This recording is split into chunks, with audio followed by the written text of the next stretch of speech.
that's not something that's going to improve performance. Again, it's something that can really hinder it. So having those fueling foundations, regardless of if you're working towards weight changes or improved performance, the basis, the good foundations of nutrition is really like the pillars that you need to have in place. And then you can start working towards those other things.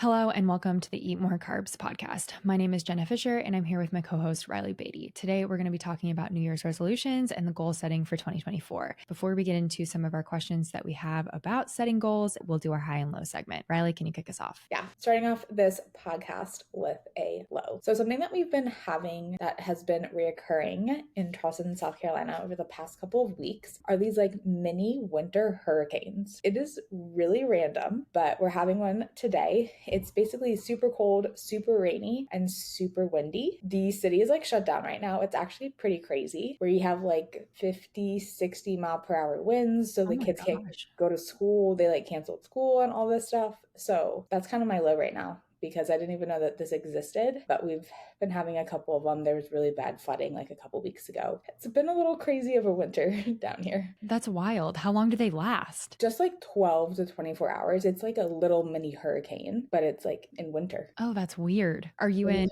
Robbie surviving okay? We are okay. But if the power goes out, if this episode ends abruptly, you know that's that. Why. That's why. Hopefully no power loss. What about your high? So high is we got an espresso machine, which I am so excited about.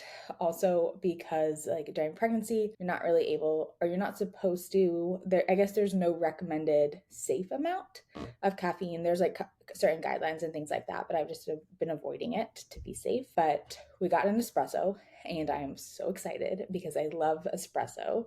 And it's been super fun because we've been like trying out different flavors and we got these like little cups and we like think we're super fancy. So that's my high. Those are so fun. So fun. It's such a silly, unnecessary thing, but it's like literally changed my mornings. What about you? What's your high and your low for this week? I'm going to start with my low too, because it's also weather related. We're in a little bit of a cold snap, nothing like hurricane like. There's no wind or rain or anything like that. We've had a little bit of like scattered showers, but nothing huge. It's just way colder than our typical average for the month of January. We're in the low 50s, which feels really cold here in Arizona. And because most people have like moderate climate heaters in their house, no one's house really heats up to be that warm. So our heat is running all the time and there is warm air coming out, but it takes several hours to heat the house. So in my house right now, it is 63 degrees, which feels so cold. So I'm not so much loving the cold snap from the standpoint that you can't really go inside and warm up. My high for the week is that my brother recently came to visit us and we hiked Camelback Mountain, which is a very trendy mountain to hike. It was a great time. We had so much fun doing it. It's 2024. We have a lot of really exciting things at RBSN this year, from the library to one-on-one coaching. One of the things I'm really excited about is one-on-one coaching. I work a lot with active adults and active women to help them improve their relationship with their body and with food, increase their confidence in the gym, and increase their confidence around fueling, especially when it comes to life transitions, as far as understanding how to cook for yourself and fuel your body. If you're cooking for one person or if you're cooking for two people, whatever that may be, that's a lot of the things that I help clients kind of overcome and work through to make sure that they do feel confident in the kitchen, in the gym, and at home. So I'm just really excited and looking forward to that in 2024. With all of the new things that come about in 2024, starting in New Year, there's a lot of pressure to make New Year's resolutions, goals, maybe even having like a word of the year. I've seen a lot of people do that. What are your thoughts, Reilly, on New Year's goals? Can they be harmful? Can they be helpful? A couple years ago,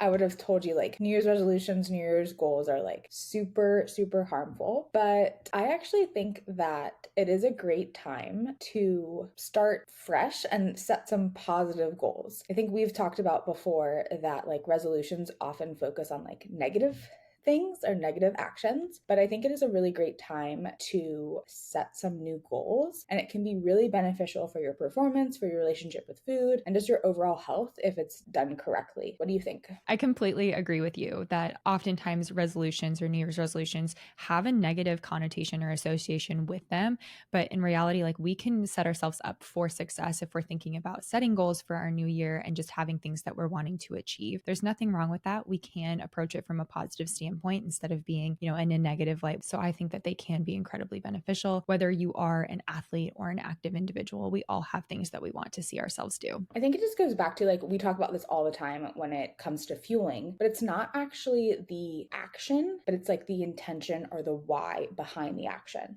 So there's nothing wrong with setting goals, right? We set goals at the beginning of every quarter from like a business perspective, and that's a way to help us grow and encourage us to, to continue on a certain path. It just goes back to like the intention behind the behavior, right? Like, are you feeling guilty from the holidays? So then you make these big changes, you make all these like maybe irrational goals, things like that. That is very different than like some positive goal setting. I was just thinking the same thing when it comes to setting a New Year's resolution. If you're feeling some type of guilt, maybe, or just not feeling great after fueling over the holidays, so you feel like you need to make all of these drastic changes starting January 1st, like that intention, maybe we need to think about like, we can still incorporate maybe some of the foods that we enjoyed over the holiday season into the new year, just in a way that helps support our goals versus making that food something that's off limits or something we can never have. Because all food fits in a good and balanced fueling plan. There's a way to work in those fun foods and still reach our goals. Like you just mentioned, there's a lot of the time, these feelings of guilt coming from the holidays, right? And I think that comes back to like food rules,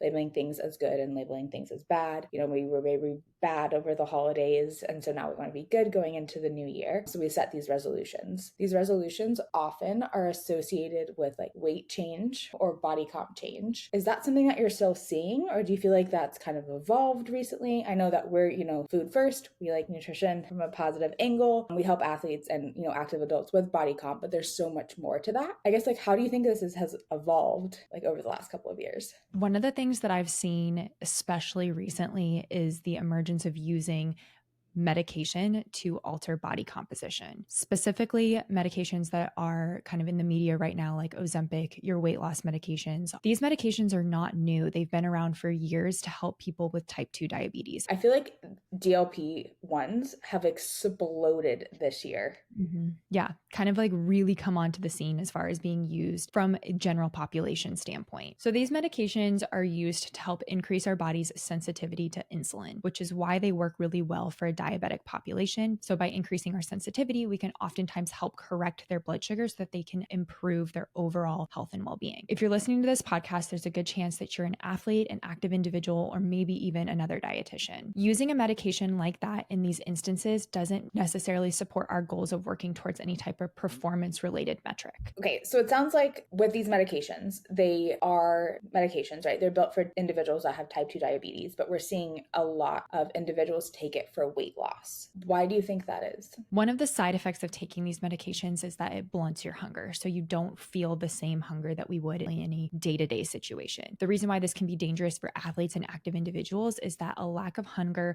often indicates that we're fueled. But in reality, if we are taking some type of a medication that mimics that fullness, we don't give our body and ourselves the opportunity to fuel properly for activity or for a workout. It's not appropriate for an active athlete or an active individual to take something like this in order to alter body composition because we associate a certain body composition with improved performance. Improved performance comes from making sure that we have enough gas in the gas tank in order to do the things that we're asking our body to do. It doesn't come from a specific look, which I think is again something that we talk about all the time, that there isn't a specific look of health or look of a D1 soccer player or something like that. Like, our bodies can look millions of different ways and perform well and perform efficiently. It's just about making sure on the back end we've done all of the work necessary from fueling to training in order to perform. So it's not something that really helps an active or athletic population. It can actually really hinder our goals. And this just comes back to like the why and the intention behind things again, and also why nutrition is so individualized, because what we've done, I feel like as a society, is we've said like, this is the right way to eat, this is the wrong way to eat, these things work for everybody. I mean, we have talked about this like before with the keto diet, right? Like, the keto diet was made for epileptic children in a hospital to help them with like seizure management. Is it helpful for some people if they, again, have a metabolic syndrome or maybe like a type 2 diabetes where they need to have an increase in insulin sensitivity, things like that? Yes. Is it appropriate for athletes who are trying to maximize their performance, or an active adult adult who's trying to build muscle? No, but there's just so many different routes that you can go in nutrition, and it's so individualized. Mhm. And I think, again, going back to Ozempic and these things, is we've just generalized it to the Yeah. entire population. It's not good. It's not bad. It's just, it really just depends. Yeah, kind of like I feel like society has generalized the idea that dietitians only do weight loss. And in reality, dietitians do so much more than just weight loss. Totally okay to want to change, but that's not the only thing that we see as dietitians. Like we see people that want to increase their speed, their performance, want to increase muscle mass and things like that. And all of those things might come along with some body composition changes secondary to the fact that we want to improve our performance and improve our quality of life. So dietitians do it all. We don't just do weight loss, and it shouldn't be that we're just prescribing a single medication that was intended for a diabetic population, mass covering that for the general population just because we want a quick fix or want access to a fast change. So New Year's resolutions, if yours does include some type of a body comp change or something like that, make sure that you're doing it in a way that does support your overall longevity and lifestyle goals. Yeah. And I think too, like something that I have been doing with my clients as we've been setting goals for this new year is, again, going back to like the why behind the goal, right? So understanding like, okay, why do we want to change body composition? Why do we want to, get our period back? Like there's also like so many of these different things that maybe are not nutrition related that we help our clients navigate through. Yeah, absolutely. And the other thing you're probably doing with those clients too is that you're not recommending body composition changes during the in season of their sport. You say all the time, we survive the season so that we can thrive in the off season, or maybe because we're not making these drastic changes. We want those good fueling foundations so that way during season and during the time when you are active in your sport, you feel good, you feel confident, and you feel fueled to perform your best. Whereas if we're all of a sudden implementing some type of a drastic change, whether that be medication related or not, that's not something that's going to improve performance. Again, it's something that can really hinder it. So having those fueling foundations, regardless of if you're working towards weight changes or improved performance, the basis, the good foundations of nutrition is really like the pillars that you need to have in place. And then you can start working towards those other things. As dietitians, we often are talking about food from a positive nutrition standpoint as a food forward approach, as you always say, which I love. And sometimes I think people assume that we're immune to the diet culture messages, the fad diets, the things like that are so heavily present this time of the year. And we're not immune to those. We just kind of know how to, handle those, how to navigate the fad diets, how to spot a fad diet, how to spot a red flag. So I guess personally and professionally, what is like the biggest piece of advice that you have for athletes or active individuals around setting new goals and navigating some of this diet culture messaging that we're seeing at the beginning of the year? One of the things I would recommend is having good nutrition pillars in place if your goal is related to some type of nutritional change. Also knowing that changes is going to take place over a long period of time. If you're being targeted by supplement companies or ads or things like that that talk about very quick, very fast changes that help you get results in a very short amount of time, that should be a red flag to know that that's something that's not necessarily true. If we want sustainable goals and things that sustain over time, it's going to take time in order to achieve that. So setting yourself up for success by preparing yourself in knowing that your goals are going to take a little bit of time. So saying to ourselves, like, this is something that I want to achieve, but I know that by January 30th, like I'm still going to be working towards that.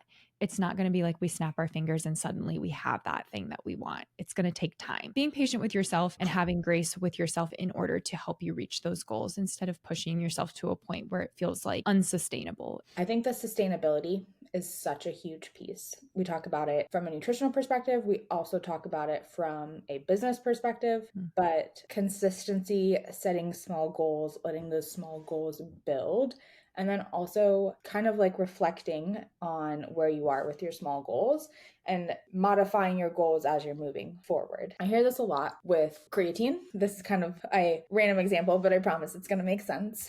But a lot of people are really concerned with like weight gain or water retention with creatine. And when you look at it from maybe like a 1 or 2 week period of time, yes, you might have some water retention. But if you look at people who are taking creatine and you compare them to a control group, after 6 months, there's going to be no difference in weight. There's going to be no difference in water retention. But what happens is sometimes we just focus on the quick result, the quick effect of a nutritional change or a nutritional product, and we don't look at that long-term big picture, because at the end of the day, 6 months is not that long of a period of time. How do you help your athletes incorporate some of these health goals or resolutions into things that feel achievable? Like, how do you help them work that into goal setting for this coming year? Something that's becoming a theme of this episode is the why, right? So understanding the intention behind things and understanding why we're fueling, right? One of the questions that I ask all of the athletes, and everybody who's worked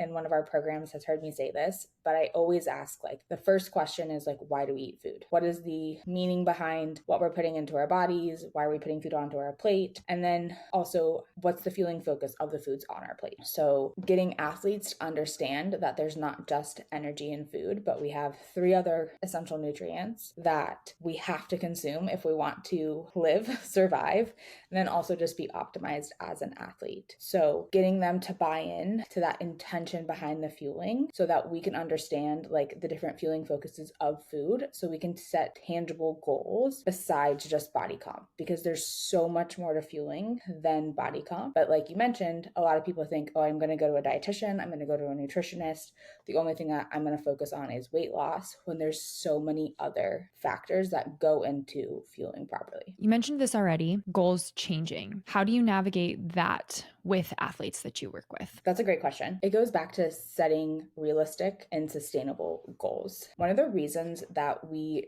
do packages and the way that we design our programming is really so that when we're working with athletes, we have a really strong and open line of communication and connection, because we need to both be honest with each other. So the athletes that come through our programs, right, they either work with us on a monthly, bi-weekly, or a weekly basis.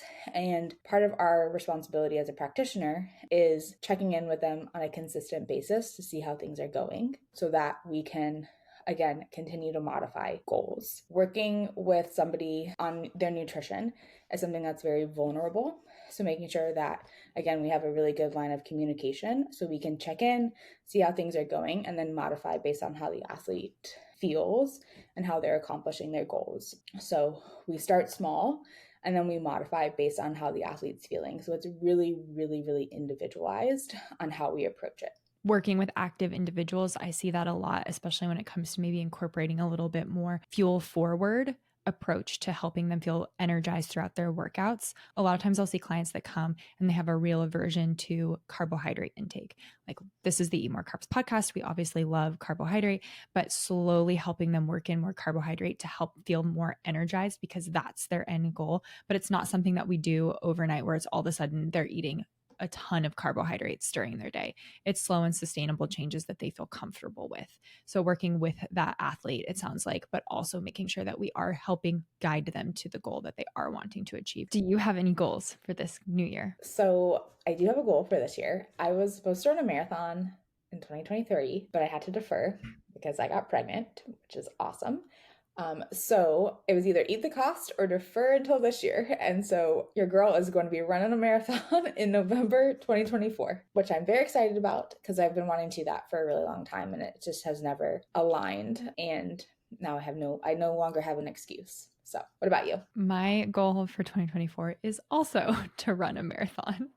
I'm signed up for my first marathon this summer and we will see how it goes, but definitely going to be utilizing a lot of performance plates and a lot of the things that we use with athletes to make sure that I'm fueled for my run, because even though I consider myself a runner, I'm not running those distances on a normal basis. So making sure that I do have enough carbohydrate to support my energy levels to help myself get through workouts that will be a lot different than what I'm used to. Basically, you're saying that in 2024, we are a runner girl podcast.